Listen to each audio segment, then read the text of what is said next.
এইটুকু এই গান গাইবে। আমি বেশি কথা আপনাদের কাছে বলবো না, দু একটা কথা। আপনারা এনআরসি চান? আপনারা এনআরসি চান? মোদির জেলখানায় থাকতে চান? তাহলে বিজেপিকে ভোট দেবেন না। আপনারা কে চান? মোদির বিদেশি, জোরে বলুন, সবাইকে বিদেশি করে দেবে নাগরিকের নামে। আপনারা কে চান? আরে ভাই, গলাটা জোরে বলতে কি আছে, আমি এত জিতে যাচ্ছি। আপনারা ইউনিফর্ম সিভিল কোড, যাদের তপশিলীদের অস্তিত্ব উঠে যাবে, আদিবাসীর চিহ্নই থাকবে না, সংখ্যালঘুও থাকবে না, মা বোনেদেরও থাকবে না, হিন্দুদেরও থাকবে না, মুসলমানদেরও থাকবে না, শিখদেরও থাকবে না, খ্রিস্টানদেরও থাকবে না। দেশটাকে করে দেবে বিক্রি, জাতিটাকে করে দেবে বিক্রি, সব ধর্মকে করে দেবে বিক্রি, অস্তিত্বকে করে দেবে বিক্রি, অধিকারকে করে দেবে বিক্রি। আপনারা চান সেই ইউনিফর্ম সিভিল কোড হোক? আমায় জোরে বলতে হবে, কারণ আমি তো করতে যাব। কারণ আপনারা না বললে আমার এটা শক্তিশালী হবে। আমি ভাববো যে সত্যি আমার এটাই ভাবা দরকার। হ্যাঁ কি না? আমি শুনতেই পাচ্ছি না। তাহলে কি আমি কানে কালা হয়ে গেলাম? কেন আমি শুনতে পাচ্ছি না? আপনারা কি চান আপনাদের সব অস্তিত্বের বিসর্জন? তাহলে মোদিকে বিদায় দিতে হবে। আমি আপনাদের কথা দিচ্ছি, মোদিকে বিদায় দিয়ে আমরা যদি ইন্ডিয়া জোটের গভর্নমেন্ট করতে পারি, এনআরসি বাতিল করব, ক্যাব বাতিল করব, ইউনিফর্ম সিভিল কোড বাতিল করব। কিন্তু বাংলায় তৃণমূল ছাড়া অন্য কাউকে ভোটটি দয়া করে দেবেন না। ইন্ডিয়া জোট আমি দিল্লিতে করি, কিন্তু বাংলায় এখানকার সিপিএম আর কংগ্রেস, আপনারা দেখেছেন কংগ্রেসের নেতারাও আসেনি ওদের মিটিং করার জন্য। তার কারণ এরা পুরোপুরি বিজেপির দালাল। এখানে আমরা আছি, বুঝে নেব। আমি এখানে না করতে দিইনি, আর আমি থাকলে মোদির বিপদ আছে জানে হবে না, তাই মমতাকে সরানো দরকার। রোজ গালি দেয় আমাকে, সকাল থেকে রাত অব্দি গালাগালি দেয়, তাতে আমার কি যায় আসে? আমার বয়েই গেছে। আমি লড়াই করে বেঁচে থাকার লোক। আমি বন্দুকের গুলি অনেক দেখেছি, আমার কপালের পাশ দিয়ে অনেক বন্দুকের গুলি বেরিয়ে গেছে। আমার মাথা মেরে চুরচুর করে দিয়েছে, আমার কোমর মেরে কোমর ভেঙে দিয়েছে, আমার পায়ে পর্যন্ত চোট করেছে, চোখে পর্যন্ত করেছে। তা সত্ত্বেও আমি আজও যা করতে পারি অন্য কেউ আমাকে পাল্লা দিয়ে করতে পারবে না।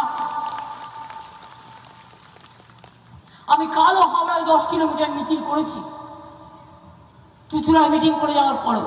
আজও আমি সকালবেলায় হলদিয়ায় মিটিং করেছি। মিটিং করার পরে আমি এই রোদ্দুরে আমি কাঁথিতে মিছিল করে এলাম। আজকে এগরা এসে তারপরে আপনার এখানে মিটিং করছি, কারণ জুনকে আমাদের জেতানোর দরকার।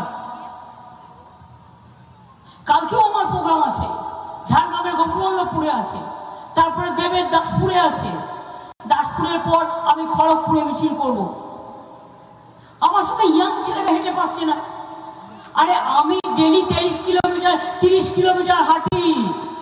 এখনো সকালবেলা বাড়ির থেকে বেরোবার আগে 20,000 স্টেপ হেঁটে আসি, আর তারপরে ফিরে গিয়ে এবং মিলিয়ে মিশিয়ে আরো 10 করে নিই। অন্য সময় হলে 40,000 হয় স্টেপস। এখন যেহেতু ইলেকশন চলছে, টাইমটা এদিকে বেরিয়ে যায়, ওদিকে টাইম কম পাই। তাই মনে রাখবেন, আমরা লড়তে জানি, করতে জানি, গড়তে জানি। এটা নয় যে মুখে বলি করি না। লক্ষ্মীর ভান্ডার কে করেছে? আমরা করেছি। সবুজ সাথী সাইকেল কে দিয়েছে?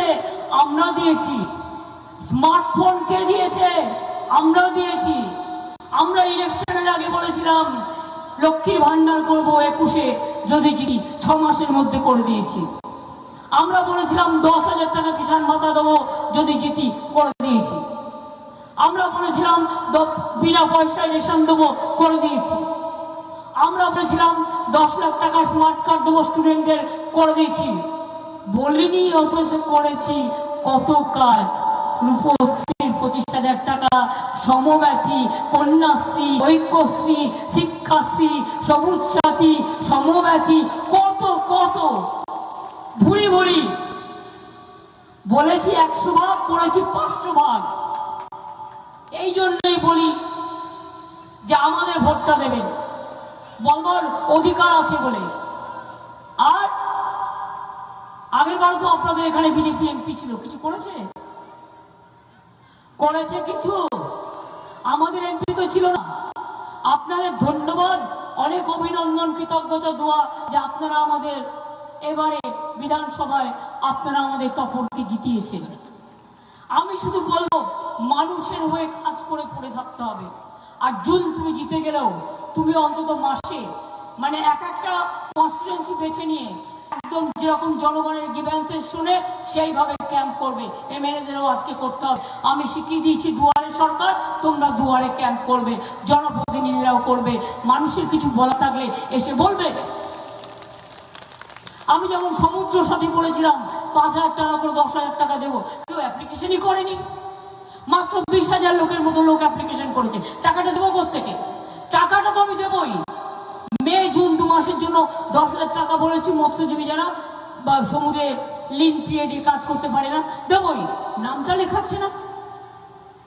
আচ্ছা, এখন না লেখালে ইলেকশনের পরে নামটা লিখিয়ে দেবেন।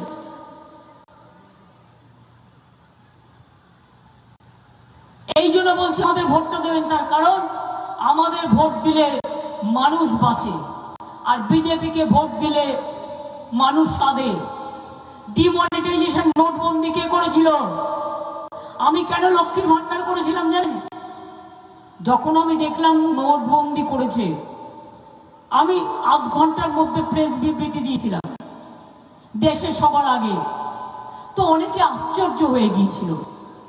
অনেকে এসে বলল, আপনি কি করে এত তাড়াতাড়ি বুঝলেন যে নোটবন্দি দেশের ক্ষতি হবে, দেশের লাভ হবে না? আমি বললাম, শোনো, আমি একটু বাচ্চাদের কথা আর মেয়েদের কথা গুরুত্ব দিই।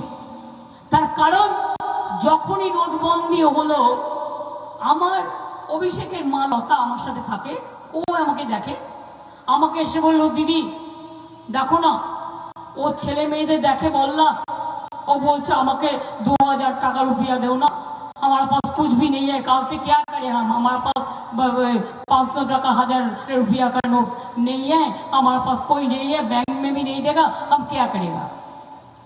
आलम तार माने এই অবস্থা বলল। হ্যাঁ, আমি এবার লতাকে জিজ্ঞেস করলাম, মানে নোটবন্দি করেছে, তোর তো অনেক টাকা আছে নিশ্চয়ই জমানো। বলল, কোথায় আর জমানো, লক্ষ্মীর ভান্ডার যেটুকু লুকিয়ে ছুড়িয়ে জমিয়ে রেখেছিলাম সেটাও তো কেড়ে নিয়েছে। তখন থেকে আমি ভাবলাম, লক্ষ্মীর ভান্ডার মেয়েদের আমি কেড়ে নিতে দেব না। লক্ষ্মীর ভান্ডারটা মুখে বলি আমরা লক্ষ্মীর ভান্ডার। আগেকার দিনে মায়েরা কি করতো, যা পেত 2 পয়সা 4 পয়সা ওখানে জমি দিত।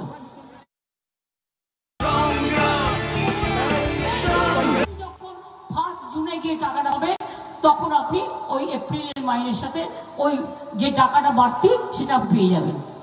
অর্থাৎ 1 মেতে আপনি মাইনে পাবেন 4% দিয়ে বেশি, সেটা 1 মে থেকে পেতেন, এটা কাউন্ট হবে 1 এপ্রিল থেকে। কি খুশি, কি খুশি না? খুশি কি খুশি না? কি স্বরূপ কত বাড়লো? 1 মাসে তাহলে বেশি বাড়তি হলে কত হলো? অনেক বাড়ে। যাক, সবার মুখে হাসি থাকুক, আমি এটুকুই চাই, আর কিছু না। আমার ক্ষমতার মধ্যে থাকলে আমি করে দেবো, ক্ষমতার মধ্যে না থাকলে আমি কোথায় পাবো? আগে তো অনেক ট্যাক্স ছিল, এখন তো সব তুলে দিয়েছে।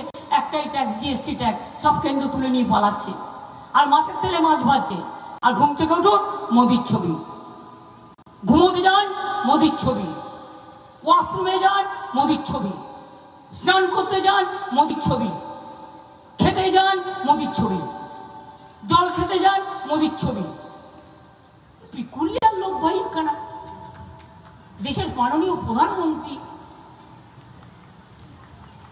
বুঝুন, চাল দিচ্ছি আমরা বিনা পয়সায়, 1 পয়সা দেয়নি। এই 2 বছর থেকে ওদের যে 12,000 কোটি টাকা আমরা পাই, 1 পয়সা দেয়নি। 30,000 কোটি টাকা আমায় দিতে হয়েছে শুধুমাত্র রেশনে চাল দেওয়ার জন্য। আর মিথ্যে কথা বলছে মোদি।